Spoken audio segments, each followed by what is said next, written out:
저희 팀은 바인 플랫폼을 담당하고 있고요. 오늘은 서비스 디스커버리 이중화라는 주제로 발표를 진행을 하게 됐습니다. 저희가 작년 그랜드 11절 기간에 바인 플랫폼의 컴포넌트 중에서 이제 발생할 수 있는 다양한 장애 시나리오를 이제 예상하는 과정에서 이런 엣지 케이스들이 있을 수 있겠구나라는 아이디어에서 바탕으로 시작을 해서 서비스 디스커버리 컴포넌트를 대상으로 일단 그 케이스를 한번 보완해보자 해서 과제로 선정을 했고요. 그 과정을 이제 진행하게 되면서 리서치하고 알게 됐던 내용들에 대해서 공유를 드리게 될 것 같습니다. 다음과 같이 이제 그 기존의 서비스 디스커버리 컴포넌트의 아키텍처가 어떤 식으로 구성이 되어 있었는지를 소개를 드리고 어떤 엣지 케이스가 존재를 했는지 어떻게 보완을 할 건지 그렇게 해서 이제 어떻게 달성이 됐고 어떤 리서치들이 있었는지에 대해서 주로 공유를 드릴 예정이고요. 분량은 이제 시간 관계상 많은 내용들을 다 설명은 드리지 못할 것 같고 이제 핵심적인 부분만 간추려서 설명을 드릴 예정입니다. 이 부분은 양해를 부탁드리겠습니다. MSA와 같이 이제 분산 환경에서는 그 개별 인스턴스들이 이제 계속 생성되고 삭제되기 때문에 그 인스턴스 정보들이 계속해서 갱신이 되게 되는데요. 개별 애플리케이션들이 이런 상대 인스턴스 정보를 파악하기 위해서는 이 각 인스턴스들이 자신의 정보를 등록을 하고 그 리스트를 조회할 수 있는 중앙의 레지스트리가 필수적으로 요구가 될 것 같습니다. 그래서 이 레지스트리 역할을 수행하는 컴포넌트가 서비스 디스커버리고요. 이 컴포넌트가 없으면 이제 상대방의 인스턴스 정보를 알 수가 없기 때문에 이 서비스 디스커버리 컴포넌트의 중요성은 아무리 강조해도 지나치지 않을 것 같습니다. 바인 플랫폼에서는 이제 스프링 클라우드 베이스의 넷플릭스 유레카를 구현체로 채택을 하고 있고요. 유레카 같은 경우에는 클라이언트 사이드의 서비스 디스커버리 방식입니다. 클라이언트 사이드 방식은 이제 개별 애플리케이션에서 유레카 클라이언트를 종속성으로 가지고 유레카 서버 레지스트리에 이제 등록과 조회 그리고 삭제를 진행을 하게 될 것 같습니다. 지금 보시는 다이어그램은 이제 기존 바인 플랫폼에서의 서비스 디스커버리의 아키텍처인데요. 개발 서비스 클라이언트는 이제 서버 피어 중에 랜덤으로 하나를 지정을 해서 애플리케이션이 셧다운 될 때까지 계속 커뮤니케이션을 하게 됩니다. 이렇게 등록된 유레카 서버에서는 그 서버 간에 주기적으로 이제 복제를 진행을 하게 돼서 일관성을 유지를 하게 되고요. 현재 오른쪽 보시면은 이제 EKS에서 운영 중인 바인 애플리케이션도 있습니다. 쿠버네티스 환경에서는 이제 IDC 환경과 다르게 서비스 디스커버리가 이제 서버 사이드 방식으로 동작을 하게 되는데요. 애플리케이션들이 이제 유레카 디펜던시를 가지고 있지 않고 서비스 레지스트리 역할을 이제 큐브 DNS와 etcd가 나누어 맡고 큐브 프로시가 로드 밸런서 역할을 수행을 해서 애플리케이션들은 이 로드 밸런서에 요청을 하게 되고 로드 밸런서가 쿠버네티스의 그 엔드포인트 정보를 가져와서 반환을 하게 됩니다. IDC 유레카에 등록되지 않아서 IDC 애플리케이션과 EKS 애플리케이션 사이에서는 이제 서로를 알 수 있는 방법이 없는데요.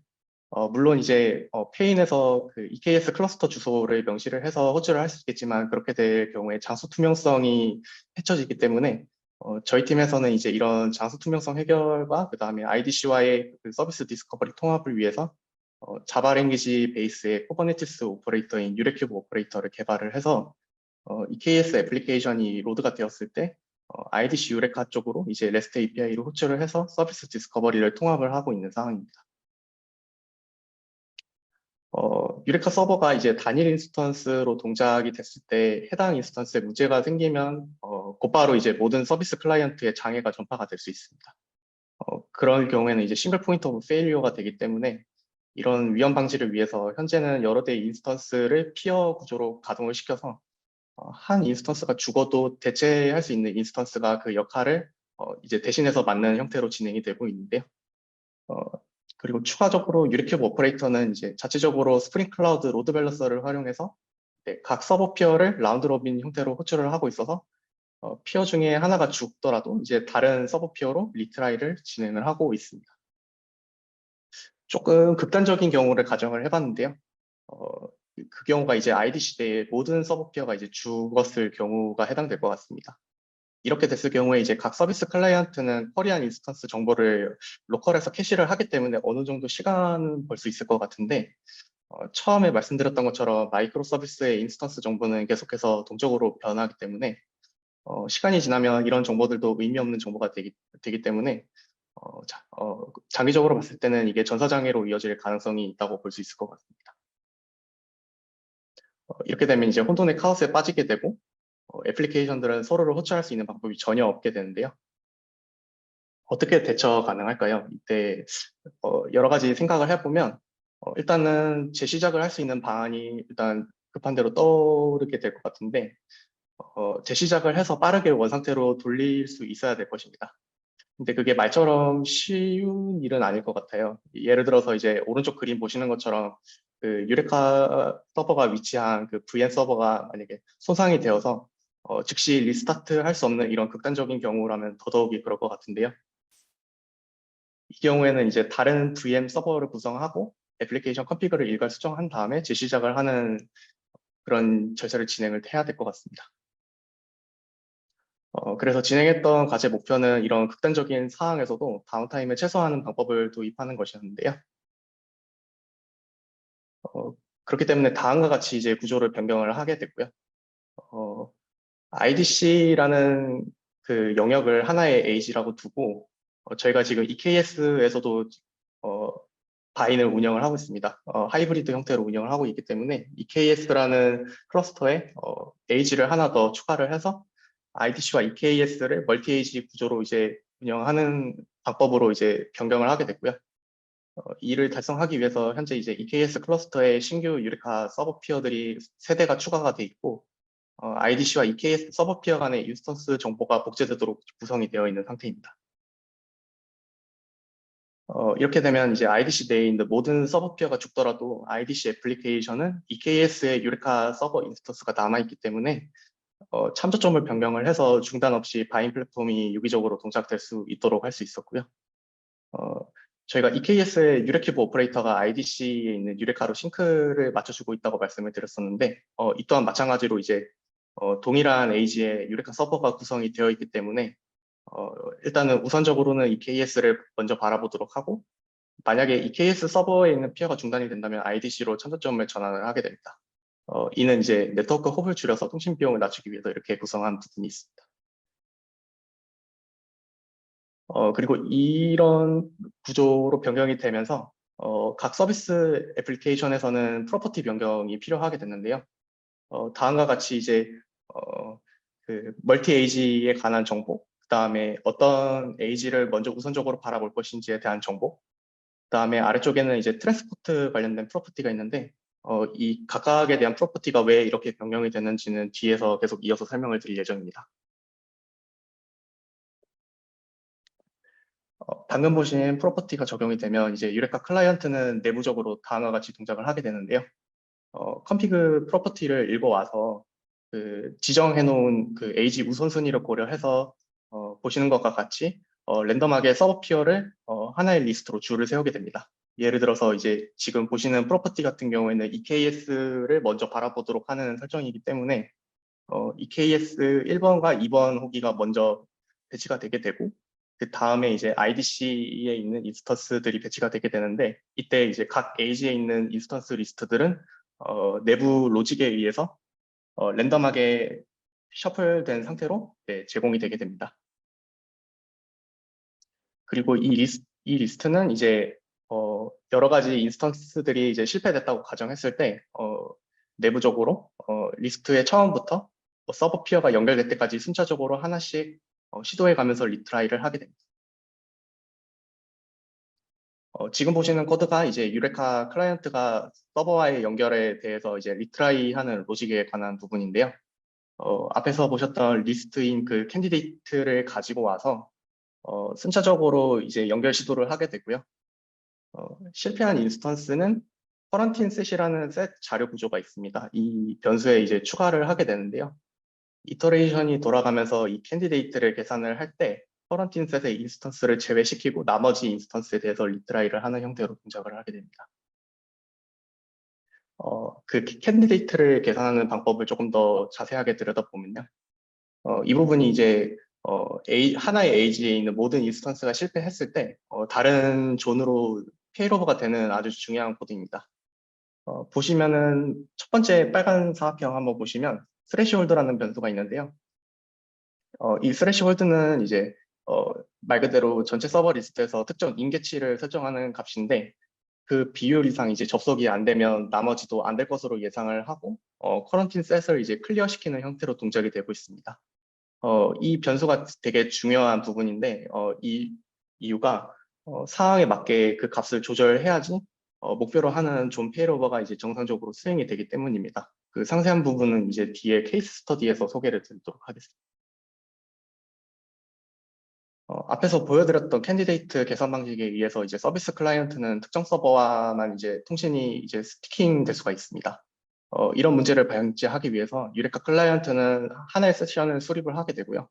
특정 시간이 지나면 이제 그 세션을 만료시켜서 다른 인스턴스로 고르게 부하 분산이 되도록 보장을 하고 있습니다. 이 로직이 있기 때문에 만약에 IDC에 있는 애플리케이션이 이제 IDC 유레카 서버로 연결을 하지 못해서 어느 시점에 EKS로 존 페일오버가 수행이 되더라도 추후에 이제 IDC 서브피어가 복구가 되면 다시 원래 상태로 IDC로 변경이 가능하게끔 구현이 가능한 부분이 있습니다. 이 값은 이제 디폴트로는 20분이 설정되어 있는데 이렇게 설정이 되게 되면 20분 플러스 마이너스 절반 값의 랜덤 범위만큼 세션 듀레이션이 이제 설정이 되게 됩니다. 아까 그 스레시홀드에 대한 이제 케이스 스터디를 좀 소개를 드리려고 하는데요. 맨 처음에 제가 프로퍼티 값들을 소개시켜 드렸었는데 거기에 이제 트랜스포트와 관련된 컴피그가 있었습니다. 그 해당 프로퍼티가 이제 이 스레시홀드를 계산하는 데 사용되는 값이고요. 디폴트로는 지금 3분의 2, 그러니까 소수점으로는 정확하게 0.66이 설정이 되어 있습니다. 이게 의미하는 바는 이제 전체 서버의 3분의 2가 실패를 하게 되면 전체 인스턴스가 이제 접속이 안 될 것으로 유력하는 간주를 하고 커런티 셋을 이제 리프레시 시킨 다음에 전체 이제 인스턴스 리스트에 처음부터 리트라이를 하겠다는 의미로 생각해 주시면 좋을 것 같습니다. 아래쪽에 이제 큰 그 계산식이 스레시홀드 도출 방법인데 지금 인트 자료용으로 변환을 하기 때문에 소수점은 버려지게 되고요. 지금 IDC 두 대와 EKS 세 대의 케이스를 소개를 드리고 있는데 보시는 것처럼 이제 그 스레시홀드의 계산값이 IDC와 EKS 사이를 이제 가르는 상황이 발생을 하게 되면 IDC가 전부 페일이 되더라도 이제 해당 지점에서 커런티 셋이 리셋이 되면서 처음부터 이제 리트라이를 하게 됩니다. 이렇게 되면은 이제 저희가 아무리 EKS에 있는 인스턴스를 그 부여를 하더라도 리트라이를 하지 않는 문제가 생깁니다. 이렇게 되면 이제 의도했던 것처럼 존 페일오버가 수행이 되지 않기 때문에 어, 그 각각의 구성에 대해서 리트라이 프로퍼티 값 도출을 위한 그 계산식이 굉장히 중요하다는 걸 알 수가 있었고요. 결국 그러면은 이제 결론적으로는 이 스레시 홀드 값이 EKS로 존 페일오버가 될 수 있도록 저 값이 지금 조금 더 오른쪽으로 이동을 해야 된다는 결론이 도출될 것 같게 됐습니다. 네, 방금 말씀드렸던 것처럼 스레시홀드 값을 조금 더 크게 오른쪽으로 이동을 시켜봤는데 이렇게 되면은 이제 EKS로 넘어갈 수 있는 그 리스트의 엘리먼트가 존재를 하기 때문에 정상적으로 존 페일오버가 동작을 할 수 있게 되고요. 이거를 달성하기 위해서는 아까 그 계산식을 조금 더 변형을 해봤을 때 캔디데이트 사이즈에 이 리프레시 퍼센티지를 곱한 것을 플로우 함수를 적용을 했을 때 그 예를 들어서 저희가 IDC에 있는 존을 먼저 우선시해서 본다고 가정을 하면 그 IDC에 있는 인스턴스 수보다 더 커야지 존 페일오버가 정상적으로 가능하다는 결론에 도달하게 될 것 같고요. 지금 이 IDC 두 대와 EKS 세 대를 예시로 들었을 때는 이 계산식이 이제 2보다 커야 된다는 걸 알 수 있기 때문에 결과적으로는 이 프로퍼티에서 지정해야 되는 값이 0.6보다 커야 되는 것을 알 수가 있습니다. 현재 이제 IDC 두 대와 EKS 세대 구성은 대부와 알파 환경에서 그렇게 구성이 되어 있기 때문에 방금 말씀드렸던 것처럼 대부와 알파 환경 같은 경우에는 이 값이 0.6보다 크거나 같아야 된다는 걸 알 수가 있고 그 상용 환경 같은 경우에는 IDC에 지금 피어가 세대가 구성이 되어 있습니다. 총 6대 구성이기 때문에 마찬가지로 계산식을 적용하게 되면 이제 그 값이 0.67보다 크거나 같아야 된다는 값이 도출이 될 것 같습니다. 이렇게 일단 리서치를 통해서 존 페일오버를 하기 위해서 유레카 클라이언트의 소스 코드를 분석을 조금 해봤는데 실제적으로 이게 정상적으로 동작하는지를 검증하기 위해서는 직접 이제 테스트를 진행을 해봐야 될 것 같은데, 저희 팀에서는 이제 카오스 테스트를 통해서 실제로 그 구성된 아키텍처에서 장애를 주입을 해서 검증을 하게 됐고요. 커넥션이 아예 수립이 되지 않거나 아니면 커넥션이 수립되고 나서 리드 타임아웃이 나는 상황을 가정을 해서 테스트를 진행을 했습니다. 쿠버네티스 환경에서는 그 카오스 테스트 툴로 카오스 메시를 사용을 하게 됐고요. VM 환경에서는 톡시 프록시라는 이제 쇼피파이에서 제공하는 툴을 사용해서 실제로 이제 주입을 해서 정상적으로 동작을 했는지를 확인을 했습니다. 이 부분을 이제 직접 체크를 하기 위해서 이제 패킷 스니핑을 진행을 했고요. 와이어샤크로 패킷을 이제 캡처를 해서 실제로 이제 문제가 발생했을 때 존 페이로브가 이루어지는지를 확인을 했습니다. 그 보시는 화면이 이제 와이어샤크에서 패킷을 캡처한 부분에 해당이 되는데, 지금 보시면은 그 IP 대역에서 10으로 시작하는 대역은 이제 EKS 대역에 해당된다고 봐주시면 될 것 같고요. 172로 시작하는 IP 대역은 IDC의 대역이라고 봐주시면 될 것 같습니다. EKS를 우선적으로 바라보는 애플리케이션에서 만약에 EKS 유레카 파드가 모두 죽었을 때 502 배드 게이트웨이가 발생을 하게 되는데, 이제 수차적으로 그 각각의 파드로 리트라이를 수행을 하게 되고요. 그렇게 했을 때 계속해서 실패를 해서 EKS에서 시도할 수 있는 피어가 존재를 하지 않으면 보시는 것처럼 172번대 IP 대역으로 시작하는 IDC로 이제 참조점이 이동을 하게 되고, 세션이 만료가 되면 이제 다시 10번대 대역인 EKS 대역으로 리트라이를 시도를 하게 됩니다. 만약에 이 경우에 이제 EKS가 복구가 되지 않으면 계속해서 이제 IDC와 통신을 하게 될 거. 결과적으로 이제 이렇게 동작을 해야 되는 게 최종적인 의도였고 목표였는데, 실제적으로 저희가 테스트를 진행해 본 결과 처음에는 이렇게 존 페이로버가 정상적으로 진행이 되지 않았습니다. 그 이유가 있었는데요. 이 부분은 이제 버전마다 조금 상이할 수 있습니다. 스프링 클라우드 2020과 2021 버전에서는 이제 HTTP 클라이언트 관련 버그가 있어서 잘 보시면은 이제 왼쪽 아래쪽에 그 커넥션 타임아웃과 관련된 밸류들이 있는데 마이너스 1로 설정이 되어 있습니다. 이 값은 이제 인피니트 값이기 때문에 하나의 서버에 연결에 문제가 발생을 하게 되면 다른 인스턴스로 리트라이를 하지 않습니다. 그 하나의 인스턴스에 대해서만 이제 무한정 대기를 하게 되는 현상이 발생을 하게 되는데요. 이 부분은 프로퍼티로도 제공이 되지 않는 부분이기 때문에 이 문제를 해결하기 위해서는 커스텀 빈을 작성을 하거나 혹은 이제 컨트리뷰션을 통해서 새로운 릴리즈를 반영하는 방법을 사용을 해야 했습니다. 그래서 저희는 이제 스프링 클라우드 측에 오픈소스 컨트리뷰션을 진행을 했고요. 그 최근 릴리즈된 버전인 2021.0.6 버전, 그 다음에 스프링 부트 3와 호환되는 2022 버전부터는 이 부분이 반영이 돼서 정상적으로 사용이 가능한 부분이 있습니다. 그리고 유레큐브 오퍼레이터도 이제 그 기존의 IDC 유레카 서버에 참조점을 두고 스프링 클라우드 로드 밸런서를 통해서 그 통신을 진행을 하게 되는데, 스프링 클라우드 로드 밸런서 같은 경우에도 마찬가지로 멀티에이지에 대한 기능이 포함이 되어 있지 않아서 커스텀한 구현이 필요했습니다. 이때 고려해야 되는 부분이 특정 시점이 지나면 세션을 만료시켜서 다른 피어로 고른 부하 분산이 되도록 고려해야 되는 부분이 하나가 있었고, 하나는 실패한 인스턴스를 그 정보를 보관해야 되는 메커니즘이 필요로 했습니다. 그 부분을 이제 구현하기 위해서 스프링 클라우드 로드 밸런서 측에서도 이제 캐시 기능을 추가를 해서 이 부분을 반영을 했고요.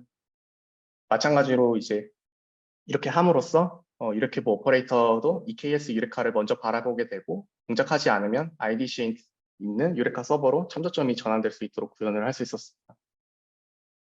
마찬가지로 이 부분도 지금 스프링 클라우드 로드 밸런서에서 멀티에이지 기능을 사용할 수 있도록 오픈소스 컨트리뷰션 리뷰가 진행 중이고 추후 버전에서 사용이 가능하게 될 것 같습니다.